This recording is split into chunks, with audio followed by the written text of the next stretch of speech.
विदेशी बाजार में गोल्ड की कीमतों में आई गिरावट के बाद स्विट्जरलैंड से भारत और चीन को सप्लाई होने वाले गोल्ड में जोरदार बढ़ोतरी देखने को मिली है।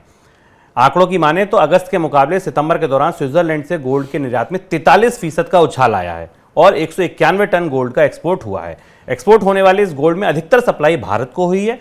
भारत के अलावा चीन, तुर्की और यूएई को भी स्विट्जरलैंड से गोल्ड की सप्लाई बढ़ी है। सितंबर के दौरान गोल्ड का भाव 30 महीने के निचले स्तर तक चला गया था और मौजूदा भाव भी उसी स्तर यानी $621 प्रति ऑन्स के करीब है। सर, आखिर इन देशों में सोना क्यों आ रहा?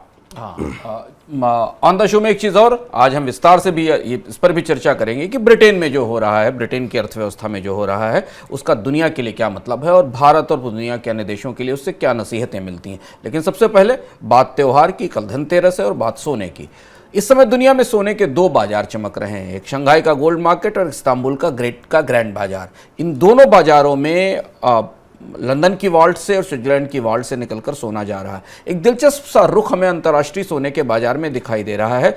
वेस्टर्न देशों के, पश्चिमी देशों के बाजारों में चूंकि डॉलर रिलेटेड बॉन्ड्स और डॉलर की जो सिक्योरिटीज़ हैं उनकी डिमांड ज़्यादा है, उनमें बेहतर रिटर्न की संभावना दिखाई दे रही है, तो वहाँ से सोने की बिकवाली हो रही है और वो सोना दुनिया के 4-5 प्रमुख देशों की तरफ जा रहा है, जिसमें चीन में इस समय सोने का जो प्रीमियम है वो लगभग 6 साल की सबसे ज़्यादा ऊंचाई पर है। चीन के अलावा टर्की, थाईलैंड, सऊदी अरब, भारत भी शामिल हैं जिन बाज़ारों में सोने की बिक्री हो रही है।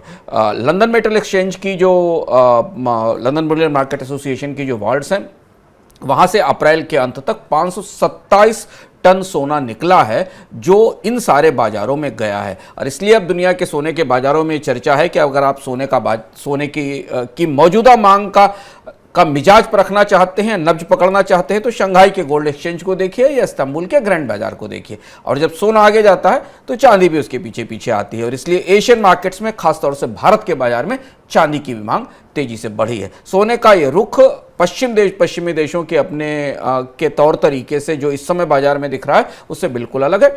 इसके साथ दुनिया के सेंट्रल बैंक भी सोना खरीद रहे हैं। भारत में रिजर्व बैंक ने काफ़ी बड़ा सोना खरीदा है।